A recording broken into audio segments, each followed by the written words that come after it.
പ്രളയസമാനമായ സാഹചര്യം ഉണ്ടായിട്ടും ആ പ്രദേശത്ത് നേരിട്ടെത്തി പ്രവർത്തനം ഏകോപിപ്പിക്കുന്ന കേന്ദ്രത്തിൽ പോലും എത്താൻ അതിനുപോലും സാധിക്കാത്ത സ്ഥിതിയാണ് മുഖ്യമന്ത്രിക്ക് ഉണ്ടായിട്ടുള്ളത്. ഇന്നത്തെയും പ്രധാനപ്പെട്ട വിഷയം ഈ കാലവർഷ കെടുതി തന്നെയാണ്. ഇന്നിപ്പോൾ മഴ കൂടുതൽ ശക്തിപ്പെടാനാണ് സാധ്യത എന്നാണ് മുന്നറിയിപ്പ് വ്യക്തമാക്കുന്നത്.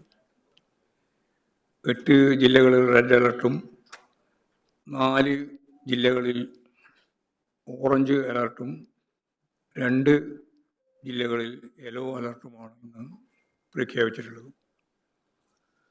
രക്ഷാപ്രവർത്തനത്തിനും ദുരിതാശ്വാസ പ്രവർത്തനത്തിനും പാർട്ടി പ്രവർത്തകരാകെ സന്നദ്ധമായി രംഗത്തിറങ്ങണമെന്ന് ആദ്യം മുതൽ പാർട്ടി അഭ്യർത്ഥിച്ചിട്ടുള്ളതാണ്.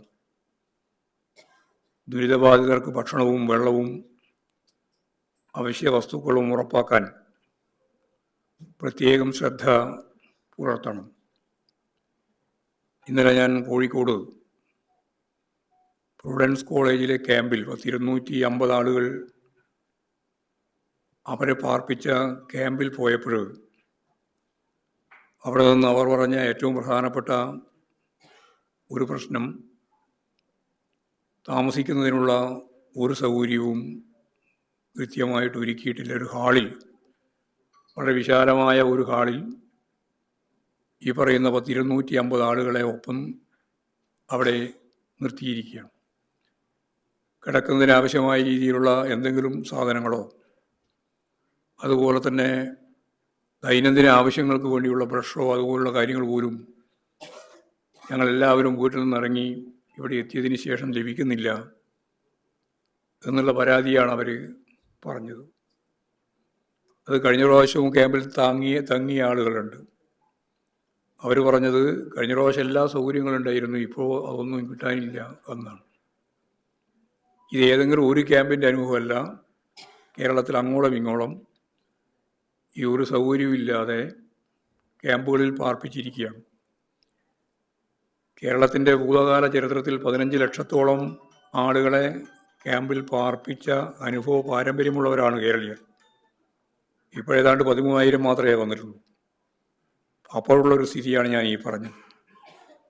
അപ്പോൾ ഗൗരവപൂർവം ഈ ദുരിതബാധിതർക്ക് ആവശ്യമായ ഭക്ഷണവും വെള്ളവും താമസിക്കാനുള്ള സൗകര്യവും ഉറപ്പാക്കുന്നതിന് വേണ്ടിയുള്ള ഫലപ്രദമായ ഇടപെടൽ നടത്തണം എന്ന് ഗവൺമെൻറ്റിനോടും അതിനാവശ്യമായ സഹായം ചെയ്തു കൊടുക്കണം എന്ന് പാർട്ടി സഖാക്കളോടും സന്നദ്ധ പ്രവർത്തകരോടും ഞാൻ ഈ സന്ദർഭത്തിൽ അഭ്യർത്ഥിക്കുകയാണ്. അപകട ഭീഷണിയുള്ള മേഖലയിൽ നിന്ന് എല്ലാവരെയും സുരക്ഷിത കേന്ദ്രങ്ങളിലേക്ക് മാറ്റി പാർപ്പിക്കാൻ ആവശ്യമായ നിലപാടും സ്വീകരിക്കണം. ഇപ്പോൾ CPIM-ൻ്റെ സജീവ പ്രവർത്തകരാകെ എല്ലാ മേഖലയിലും സജീവമായി രംഗത്തുണ്ട്. ഗവൺമെൻറ്റിൻ്റെ കൂടി സഹായത്തോടു കൂടി ഈ ദുരിതത്തിൽ നിന്ന് അവരെ കരകയറ്റുന്നതിന് വേണ്ടിയുള്ള ഫലപ്രദമായ ഇടപെടൽ കക്ഷി രാഷ്ട്രീയത്തിന് അതീതമായും ഗവൺമെൻറ്റിൻ്റെ പൂർണ്ണമായ നിയന്ത്രണത്തിലും അത് ആഗ്രഹിക്കുന്ന ഗൗരവത്തോടെ സംഘടിപ്പിക്കണമെന്ന് തന്നെയാണ് ഞാൻ ഈ സന്ദർഭത്തിൽ ചൂണ്ടിക്കാണിക്കുന്നത്. സംസ്ഥാന സർക്കാർ പുലർത്തിയ കുറ്റകരമായ നിസ്സംഗത വലിയ തോതിൽ ഇപ്പോഴും ചർച്ച ചെയ്യപ്പെടുന്നുണ്ട്. പ്രളയസമാനമായ സാഹചര്യം ഉണ്ടായിട്ടും ആ പ്രദേശത്ത് നേരിട്ടെത്തി പ്രവർത്തനം ഏകോപിപ്പിക്കുന്ന കേന്ദ്രത്തിൽ പോലും എത്താൻ അതിനുപോലും സാധിക്കാത്ത സ്ഥിതിയാണ് മുഖ്യമന്ത്രിക്ക് ഉണ്ടായിട്ടുള്ളത്. 1-2 ഫോൺ കോളിൽ അവസാനിപ്പിക്കുന്ന ഉത്തരവാദിത്തമല്ല ഇത്തരമൊരു ഘട്ടത്തിൽ കേരളത്തിൻ്റെ മുഖ്യമന്ത്രിക്ക് ഉള്ളത്. മഴക്കെടുതിയിൽ സർവ്വതും നഷ്ടപ്പെട്ട മനുഷ്യരെക്കാൾ തനിക്ക് പ്രധാനപ്പെട്ടത് വിരുന്നും ജ്വല്ലറി ഉദ്ഘാടനവുമാണ് എന്ന രീതി ആവർത്തിച്ച് ഇന്നലെ പത്രസമ്മേളനത്തിൽ തന്നെ വ്യക്തമാക്കുന്ന സ്ഥിതി നമ്മൾ കണ്ടു. ദുരന്ത ഭൂമിയിൽ സകലവും നഷ്ടപ്പെട്ട മനുഷ്യരെ പരിഹസിക്കുന്നതിന് തുല്യമായ നിലപാടാണ് അദ്ദേഹം ഇന്നലെ സ്വീകരിച്ചത്.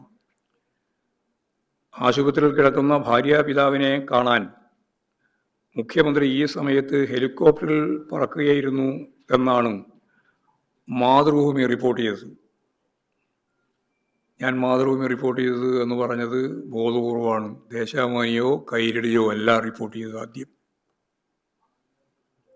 കാരണം ദേശാഭിമാനിയോടും കൈരളിയോടുമാണ് പത്രസമ്മേളനത്തിൽ തട്ടിക്കയറിയത്. നിങ്ങളെല്ലാം ഇത് പൊളിക്കാൻ നടക്കുന്നവരാണ്, പത്രസമ്മേളനം തകർക്കാനാണ് എന്ന് പറഞ്ഞുകൊണ്ട് വലിയ ഇടപെടൽ നടത്തിയത് അവരോടാണ്. പക്ഷേ അവരല്ല ആദ്യം ഈ വാർത്ത നൽകിയത് എന്ന കാര്യം ഞാൻ ഓർമ്മിപ്പിക്കാൻ വേണ്ടിയിട്ടാണ് ഇത്രയും പറഞ്ഞത്. ഒരിക്കൽ പോയിട്ട് ഇറങ്ങാൻ പറ്റാതെ തിരിച്ചു വന്ന് രണ്ടാമത് വീണ്ടും പോയിട്ടാണ് ഭാര്യാപിതാവിനെ കണ്ടത് എന്നാണ് പറയുന്നത്. അപ്പോഴാണ് പേര് വെളിപ്പെടുത്താനാവാത്ത ഏതോ നിക്ഷേപകനെ കാണാൻ ആണ് ഞാൻ പറന്നുപോയത് എന്ന് വിശദീകരിച്ചത്. ഒരു കളവെങ്കിലും പറയാതെ ഒരു സമാധാനം കിട്ടാത്ത ഒരു മുഖ്യമന്ത്രിയാണ് കേരളത്തിലുള്ളത്. ഏതാ ഈ ഇത്ര വലിയ VIP നിക്ഷേപകൻ? പേര് പറഞ്ഞാൽ നിക്ഷേപിക്കാനുള്ള സാധ്യത കുറഞ്ഞു പോകുമെന്നുള്ളതുകൊണ്ട് പറയുന്നില്ല എന്നാണ് പറയുന്നത്. വേറൊരു കളവ്. ഇങ്ങനെ ഓരോരോ കളവ് പറഞ്ഞ് യഥാർത്ഥത്തിൽ ശരിയായ വസ്തുതയിൽ നിന്ന് മറച്ച് പിടിക്കാൻ വേണ്ടിയിട്ടുള്ള ശ്രമമാണ് നടത്തിക്കൊണ്ടിരിക്കുന്നത്.